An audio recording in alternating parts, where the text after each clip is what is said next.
It's 4:20 somewhere. Right now, that somewhere's right here on the Cannabis Show. I'm producer Vince, and over here we have your host, Ricardo Baca. Producer Vince, thanks so much for that, and welcome to the Cannabis Show, everybody.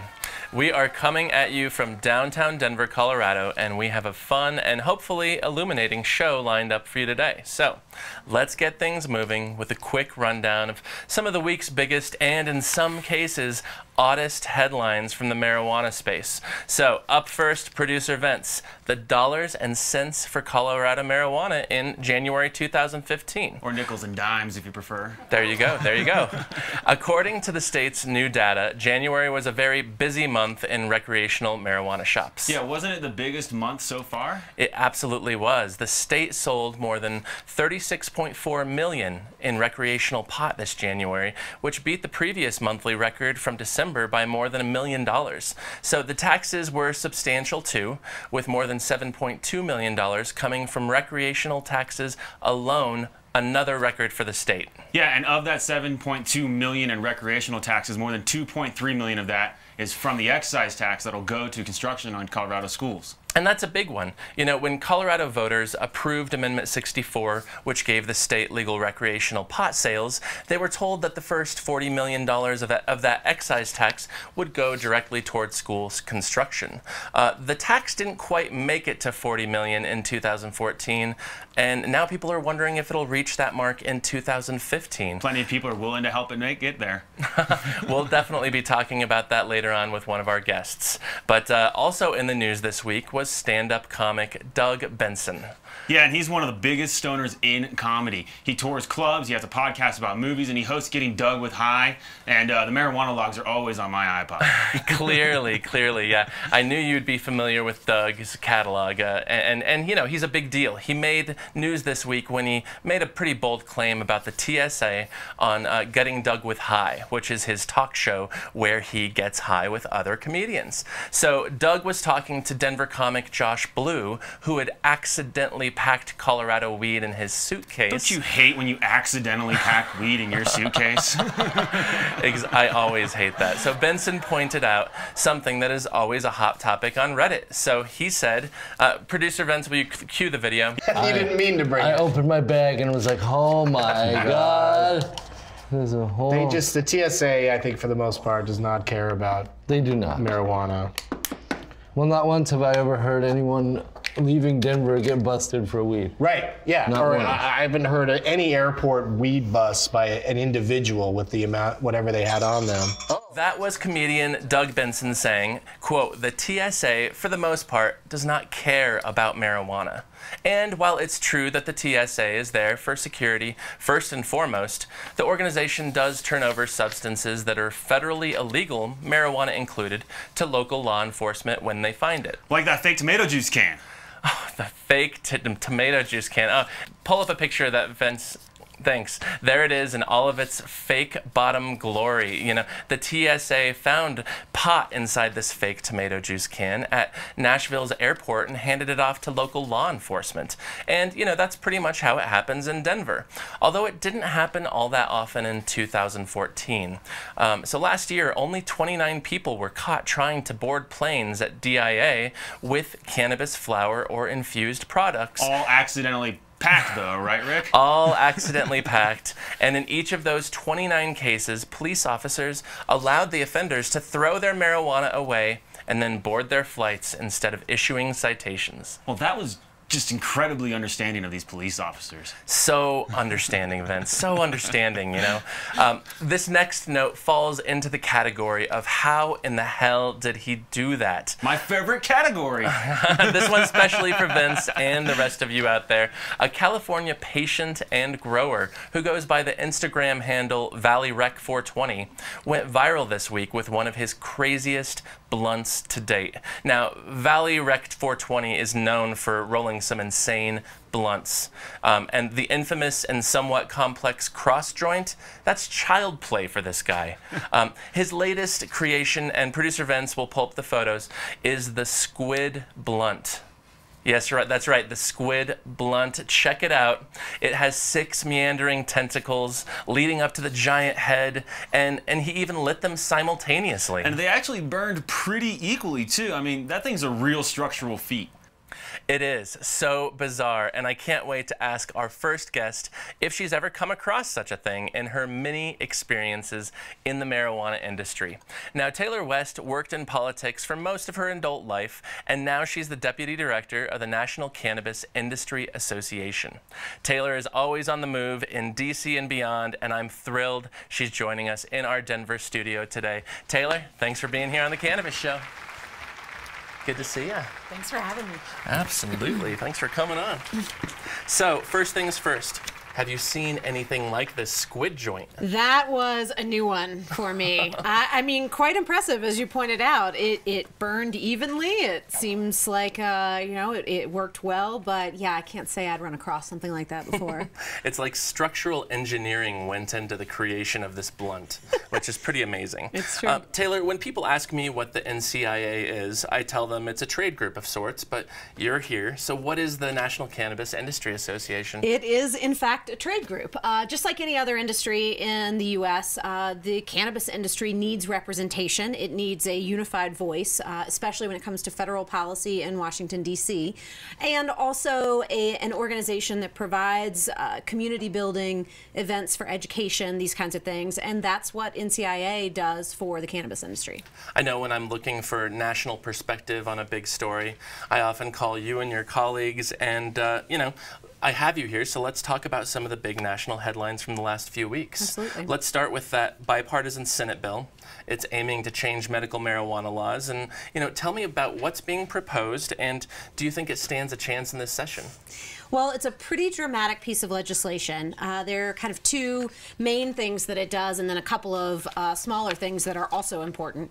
The biggest thing that it does is that it says in a state that has legalized medical marijuana, anyone participating in medical marijuana, a patient, a provider, a business, is essentially exempt from the Controlled Substances Act. And that's the federal law that causes marijuana to be illegal and treated like any other illegal drug. Sure. So this is a huge deal for medical marijuana businesses and the patients that they serve, because it essentially takes the feds out of it and allows states like Colorado, California, and the 23 states total that have already legalized medical marijuana to move forward without worrying about federal interference.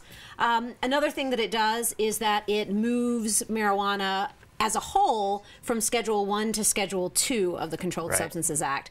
Now, this is the effects of this are a little more nuanced. So this would only apply in states that had not already legalized medical marijuana.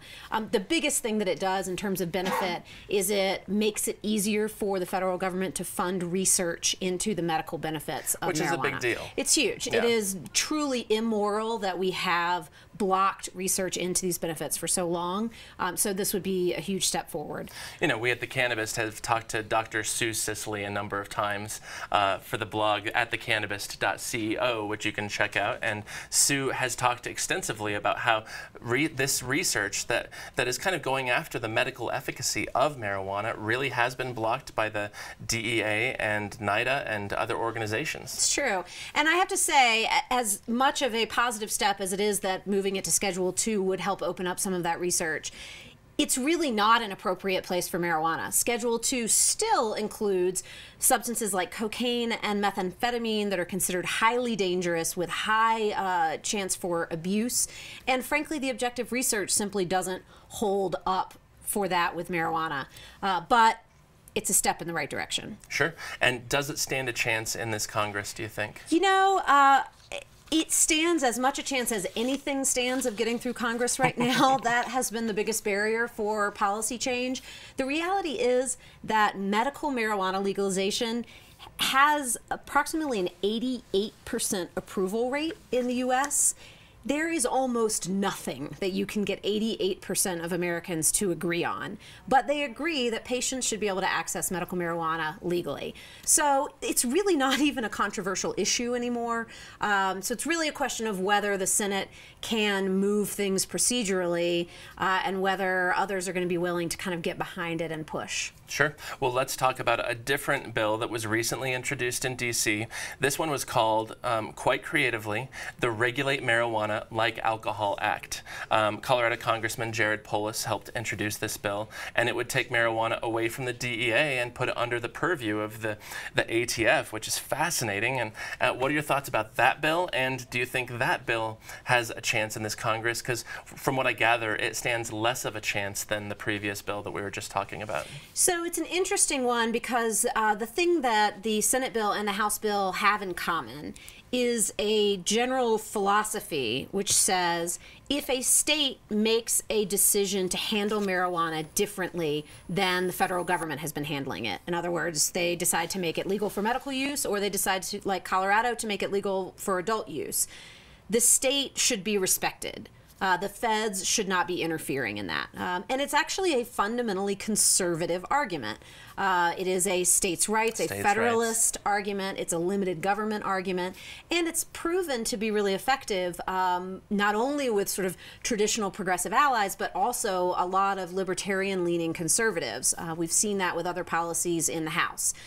So I think this bill in the House, Representative Polis's bill, is really interesting in that respect. He talks about the fact that you can regulate it like alcohol, which we do. States are basically allowed to set up their legal structures, and then there is a federal agency that sort of oversees that. Sure. But it's also making that federalist argument that makes it easier to bring conservatives on board. We've seen a lot of conservatives starting to talk about the idea that states should be allowed to have these laboratories of democracy and see how these things go. Especially conservatives getting ready to potentially run for president next year, right? Absolutely. So it's interesting, on the House side, while the bill is more wide-ranging and thus and doesn't make the distinction between medical and adult use, and thus might have a slightly tougher road as far as that goes, the reality is the House actually has a much larger libertarian contingent on the Republican side than the Senate does. The Senate Republicans are a little more traditional. The House has a core of libertarian-leaning conservatives, and that's why we saw movement on things like the Rohrabacher-Farr Amendment last year, which took money away from the DEA for interfering with medical marijuana. Sure. So, again, the biggest hurdle is procedural. Can we get the House to move on anything? Right. But we have proven that there is a majority coalition in the House that will pass libertarian-leaning legislation around marijuana. So which of these two bills stands the best chance of actually gaining traction, in your opinion? It's a great question. I think the Senate bill probably has the stronger chance because it focuses on medical marijuana, and that's something that, first of all, has 23 states that are affected by it. So you automatically have all of these senators from those states for whom it is at least a relevant issue.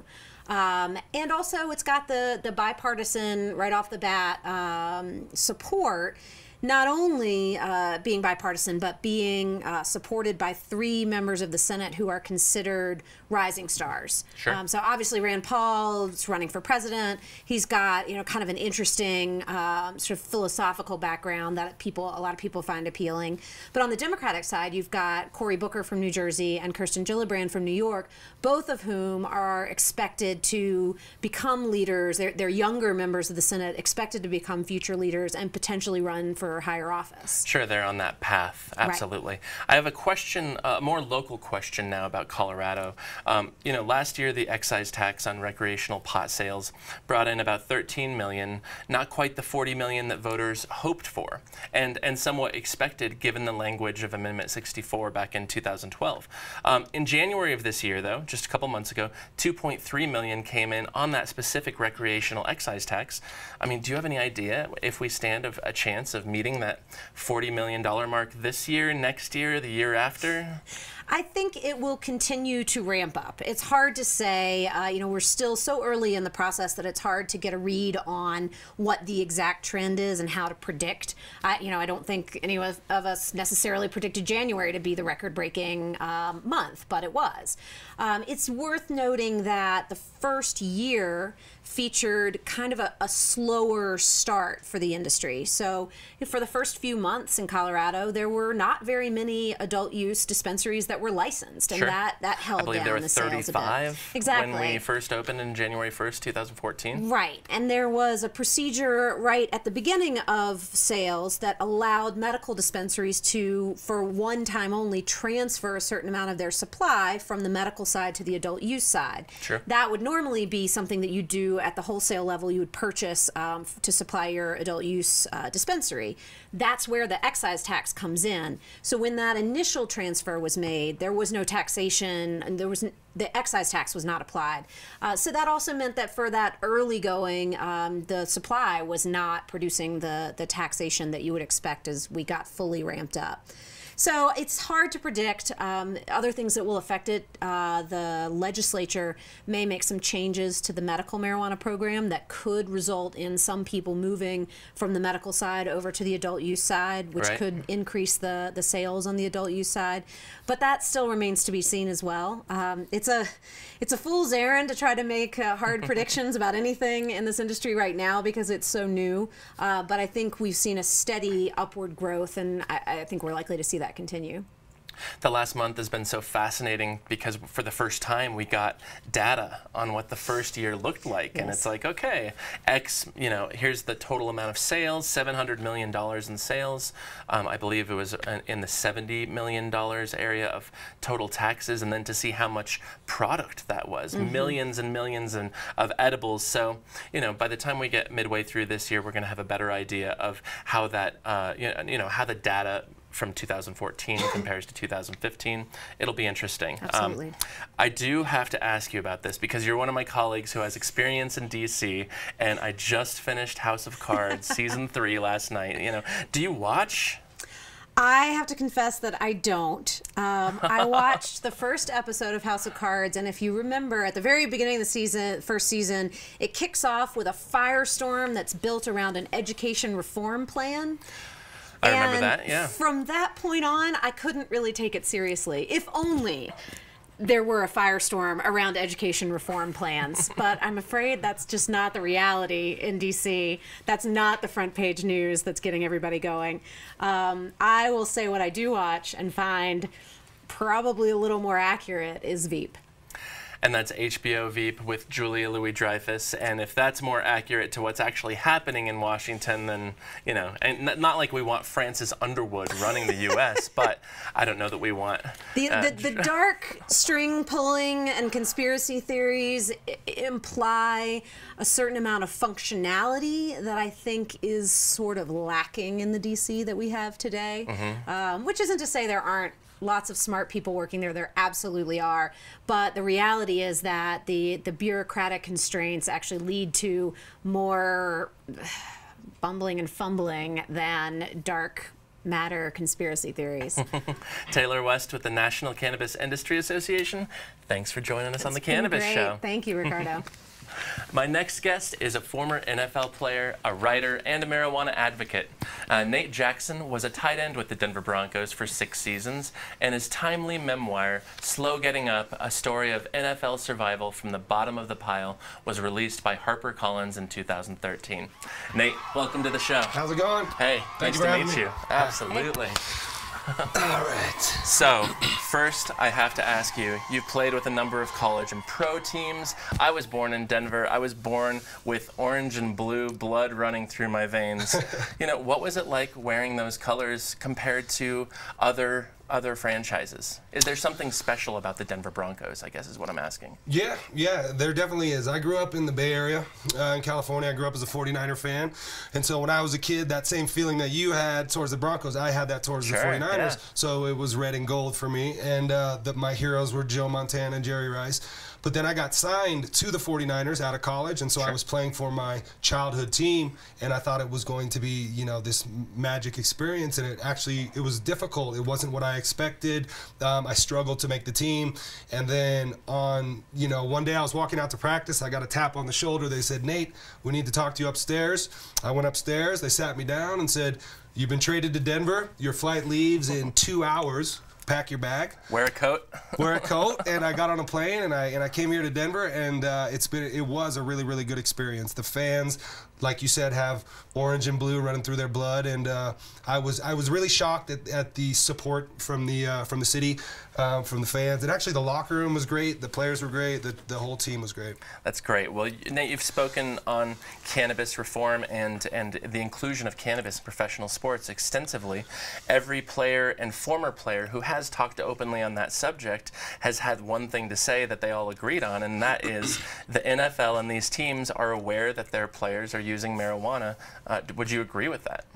Yeah, absolutely. These coaches are very diligent when they recruit and scout players, and so they know where these guys are coming from. And for a lot of these guys, it started when they were teenagers, or even some of them before that, and they were able to excel athletically, make it to the NFL in spite of their marijuana use. And so by the time they get there, coaches understand that this is probably part of their lives. As long as they don't get caught with it, and as long as it doesn't affect their performance on the field, I think the coaches are fine with it. What happens is you get the league who creates these rules and these regulations, and they're very concerned with their image, their PR, and so those guys are the ones who crack down on the players when they test positive for it. So it's more like don't ask, don't tell.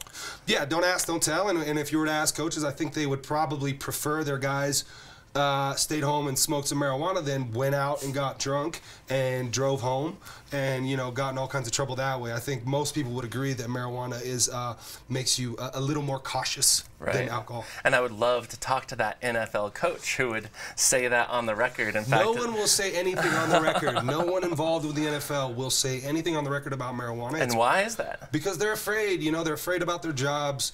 They're afraid about their image. They're afraid about what people are going to think of them.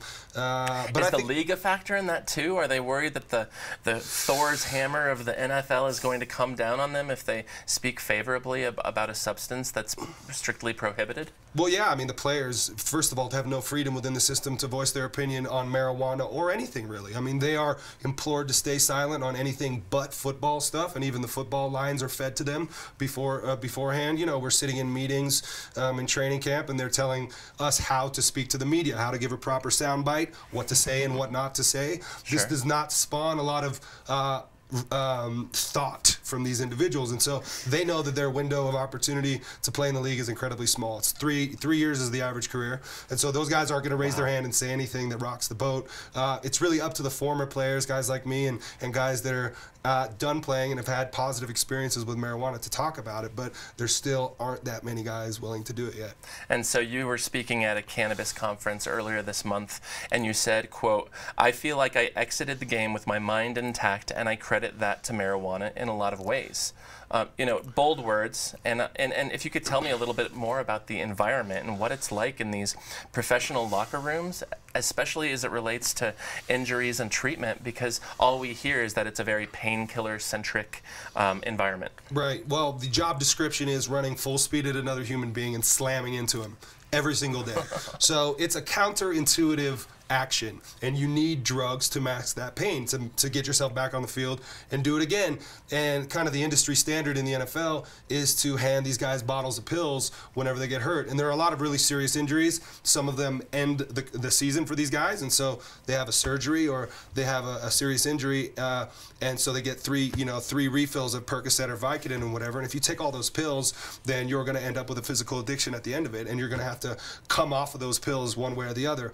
I had a lot of pretty severe injuries myself while I played, and although I was handed a bottle of pills, I threw it over here and medicated with marijuana instead, and I felt like that saved my mind, it saved my body. I did not become physically dependent on it. And I know there's some studies being done about the neuroprotective qualities of marijuana, even prior to a head injury and after a head injury. And so, you know, football is low-level head pounding, and so an argument could be made that these guys are always in a state of head injury, and so marijuana can always be helping them. And part of it comes back to the studies that Taylor and I were just talking about, you know, the inability for many of these scientists to be able to conduct legitimate, you know, blind, triple-blind studies on the medical efficacy of marijuana could open up with some legislation if it actually starts to go through. But Nate, since locker rooms are such mysterious environments, let us in for a second. Can you give us a specific situation where you were injured or you were particularly, you know, you were bad off and you used marijuana to medicate and to help yourself get through that? Tell us about what was that injury, and also, you know, how did marijuana help? Well, I think probably the one that comes to mind is it was actually the second to last game of my career. We were playing in Cleveland, and I was running across the middle going for a ball, and I was diving, and I was looking back, and I caught it, and I was coming down, and a guy coming from this way just hit me in the head and neck. I didn't see him coming, knocked me out, spun me around in the air, and I woke up on the grass, looking up at the sky, not knowing where I was, and I heard everyone screaming, and I thought, well, what are they screaming about? Oh yeah, they're screaming because I got knocked out. And so the dog pound. Yeah, exactly. They enjoy watching that carnage as long as I'm wearing an opposite, you know, color. Sure. And so I got off the field and I was fine after that. But for the next 3 days or so, my neck was really locked up and my head was in bad shape. I couldn't move it at all. I was having a hard time looking at the light and concentrating and stuff like that. And they gave me some pills, but it was a Thursday night game, so we had Friday, Saturday, Sunday off. And those 3 days I stayed at home and smoked weed and didn't go in for treatment. I medicated on my own. I stayed in a dark room. And when I came out of it, I felt good. I felt fine. And I credit marijuana for helping me feel fine. Wow. Yeah, so last fall, the NFL loosened its marijuana testing requirements. So the threshold for a positive pot test used to be 15 nanograms per milliliter of blood, and now it's 35 nanograms per milliliter of blood. And in your opinion, did they go far enough? Is this a good first step? Is more necessary? Yeah, I think it's a good first step, but I think they should just take it off the banned substance list altogether. You know, just stop testing guys for it. If, like I was saying before, if you are meeting the demands of your employers, if you're playing well every day, if you're coming to work on time, memorizing this playbook, answering to these authority figures, and you go home and smoke weed to recover, it has analgesic properties and anti-inflammatory properties, and then you come back the next day and perform well, well then what's the problem? You know, if you're not getting arrested for it, I think if guys actually get arrested and in trouble with the law for it, then they should be punished. But what goes on with these guys is they get tested only once a year for street drugs, but if you get any kind of positive test for a street drug or a steroid test, which happens all year long, or Adderall or a DUI or any kind of in trouble with the law, you get put in the substance abuse program in the NFL, and that's when these guys get caught up. It's almost like probation or having a parole officer out in the real world. Sure. But these guys get bottled 3 to 4 times every week. A guy basically follows them around with a cup, and if you test positive or you can't produce a sample within 4 hours at the time you get the call, it's considered a failed test. And so a lot of these guys just get caught up in the system, and they have one little moment of weakness, or you know, maybe one hit, maybe they're feeling horrible, maybe they have a headache, maybe they can't sleep, maybe they can't eat, maybe they're anxious, and they smoke a little bit, and then the next day the P-man comes knocking, well then they can be suspended for the entire year. Wow. Yeah.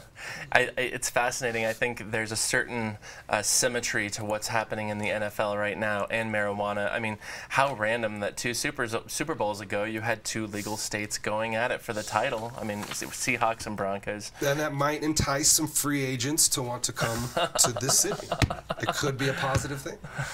I know they'd have to talk to Von Miller first to get his feedback on what went down there. But I'm guessing you still have friends who still play, and I'm wondering if they've said anything to you about the league's attitude towards pot and if it's changed at all. No, I actually don't speak with anybody who currently plays, and actually there are only maybe 2 or 3 guys still playing that I played with. Oh, wow. And I've been out of the league for 5 years, and so that shows you how quickly guys get filtered in and out of the system. And really, the former players that I was friends with, I don't really talk to them much either. I talk to probably 5 or 6 guys that are still friends of mine. It's an interesting situation when you're on a team together. You see each other every day. You're best of buddies, but then when you get cut, you kind of float on into the ether and you never see anybody again. And so most of these guys just want to move on with their lives. They don't want to talk about this stuff anymore. It's almost like coming back from the war, you know, so you don't get a lot of guys wanting to stand up and say, this is what happened to me, this is how I feel about it. A lot of them still feel beholden to the NFL in a lot of ways. They don't want to say bad things about the NFL because the NFL beats into your brain that you should be lucky you are where you are, you know, and they want these former players to carry water for their image as well, and it's a difficult position.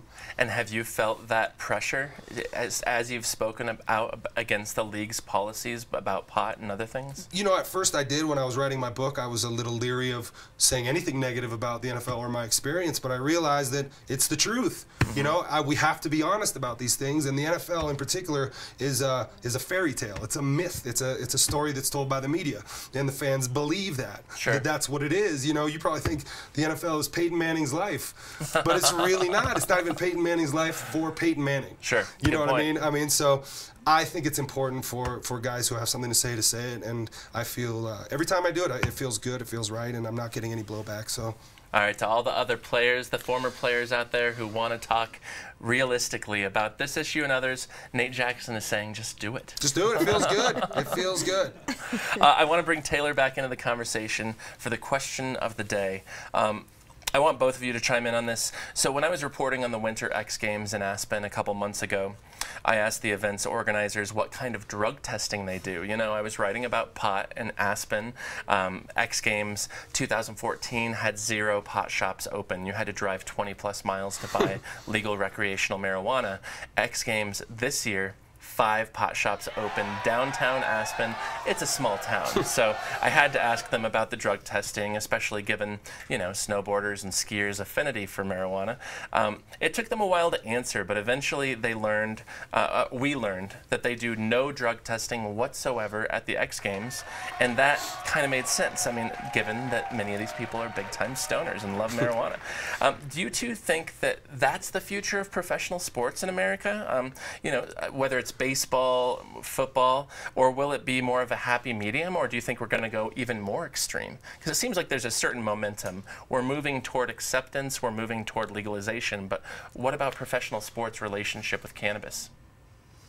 Well, I think, first of all, you have to think about drug testing in two different capacities, right? There's performance enhancing, and then there's sort of the illegal drug testing, street drugs, yeah. and that kind of thing. We're talking about marijuana. Right. Well, and right it's here. interesting because there's actually a conversation about whether marijuana could be considered a performance enhancing drug in some situations because of its medical benefits.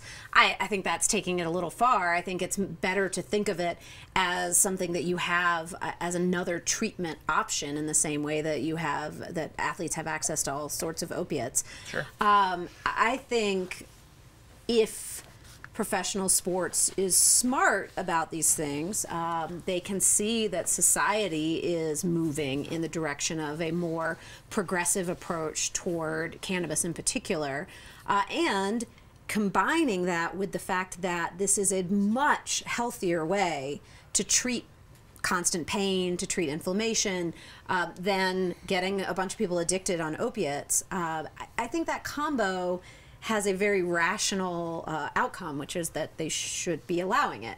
Now, that's a rational outcome, and we're talking about the NFL and other professional sports organizations. It's not clear that rationality is the top priority. Sure.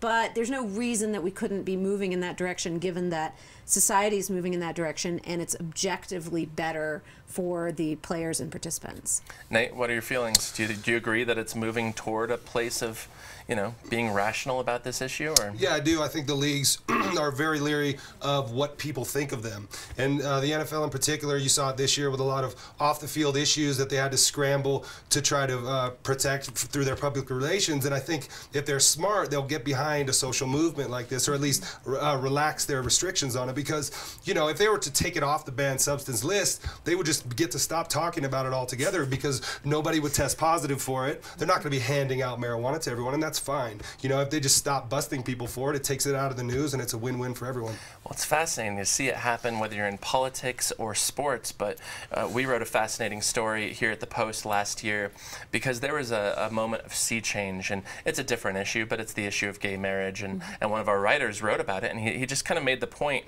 remember when this was all we talked about, and now we don't talk about it at all, because as soon as more and more states started falling, it became less of an issue, less of a national issue, and now marijuana in a way is following that same course. More and more states are falling, and I wonder, it'll be interesting to see if you guys are right, to see if these organizations do relax their rules. Well, now I have some good news. This is a little bit more fun than talking about the NFL's drug policy, but it's time for this week's pot quiz, which is basically like a pop quiz, but it's about pot.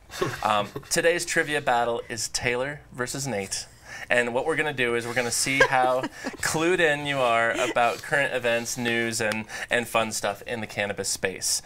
If you don't know the answer, you can then chime in after the fact, steal the points. You're going to beat me. We'll have to see. Yes, we will. Confidence, confidence. There's no way you can actually prepare for this quiz, just to warn you. I mean, there's just none. All right, Taylor, we'll start with you. Okay. The founders of ice cream giant Ben & Jerry's said the idea of a cannabis-infused ice cream, quote, makes sense to them. So, true or false? Will we be seeing this product on dispensary shelves by the end of the year? False. For a couple of reasons. One, Ben & Jerry don't own Ben & Jerry's anymore, so it doesn't really matter what they think. And two, yeah, we're not likely to see a national brand like that coming in anytime too soon. Exactly. They don't own the company anymore, but both of them did say that they'd be open to it. Sure. And then they admitted, we don't own the company anymore, and there's a reason for that. Because we're crazy hippies, so. All right, Nate, a new Senate bill that would relax medical marijuana laws is sponsored by what Kentucky Republican who is currently contemplating a presidential run? Brown something? Brown back? No. You For the were steal? not paying attention during my segment. I was. That's what I was thinking. I was like, I know this because I was just listening to it. Actually, I think I She named did the name two drop 'em. Democrats, and I did not No, you actually didn't. name the Republican. You did by name name. drop Did I? 'em. Did Yeah. I say? What is it? It's Rand Paul. Oh, that's Rand Paul. Yeah. Darn it. All good. Taylor, 2 1-0. points. It's a bit of an unfair advantage. This is what she does for a Quite living, all right. but it's quite so all right. fun. I'm going to come back. I mean, I assume that we don't follow this up with some sort of punt, pass, kick competition, That's right? what it should be. Well, we could Push-ups. bust out the sports shows set and maybe have a game of horse, but we'll see if we can make that happen. All right, Taylor, there is a new class being offered in Denver that teaches students how to properly pair hash with what? Craft beer. Whoa, I read check the you Cannabist. out. All right, thank you for reading the Cannabist. That is true. Now in Denver, Colorado, you can take a class where you learn how to pair hash with craft beer, and there is an interview on that at thecannabist.co. And now, Nate, Why your am I getting all turn. these legal questions? It's so strange. Oh, this is another legal question. Yeah, I can too. see it on your teleprompter there. This is not fair. All I right. slipped Ricardo a 20 before the show started. Golly. The most recent lawsuit filed against the state of Colorado's legal marijuana system was brought on primarily by what group of people? Like, what is their shared career? Teachers? Nurses? No, but Grandmas? both of those are good ideas. Those people all recognize the benefits. I know. Well, tell me then. Taylor. Sheriffs. Oh, yeah, that makes a lot more sense. Actually, I saw that story. That police chief dude with a little flavor saver dude and the sunglasses on, talking about how the federal law and the state law are at odds, and he just wants to know which one to obey. Yeah. He's just being a jerk. He didn't have that kind of qualms when it came to gun laws, apparently. Like that, Right. you know. That didn't bother him then. Yeah, it's a fascinating lawsuit to see all of these sheriffs from the state of Colorado stepping up to sue the state of Colorado. Is it just one guy's idea convincing everyone else, or are people really into it? How many sheriffs is it really? I can't remember exactly, but it's not a huge It's 6. number. Yeah, there's only 10. There's only 10 plaintiffs. So yeah, 6 Colorado sheriffs, 2 out-of-state sheriffs, and then a couple other politicians. There was a pretty great quote from the sheriff down in where the county where San Miguel Telluride is. County, Yeah, yeah. San Miguel. Thank you. Sorry. That was sort of pointing out how sort of absurd the concept was. So I think it's not a unified thing among the sheriffs for sure. Absolutely, yeah. It's definitely not a single through line, but you know, it is interesting. And in terms of your question, is it a single person or is it a group effort? I'm working on a story about that I think you'll find interesting. I'll email it to you in a week or two when I'm finished. Cool. All right, Taylor, DC has had a rocky road to legalization, which you well know. Members of Congress threatened the mayor of DC and others with what, in hopes of that she wouldn't implement the law? That she could be prosecuted for it, right? That's true, but what else? What was a little bit more extreme that people were like, wow, you really threatened the mayor of DC with that? Like with jail time? Yes, Yeah, okay. jail time. Pretty impressive. Sure enough, and that's just an amazing story in and of itself, and that story is also on the Cannabist.co. You can check out all of these things on there. Nate, this is the last question for the night. Of the 3 areas that voted to legalize recreational marijuana in November of 2014, which one has yet to implement its system? DC. No.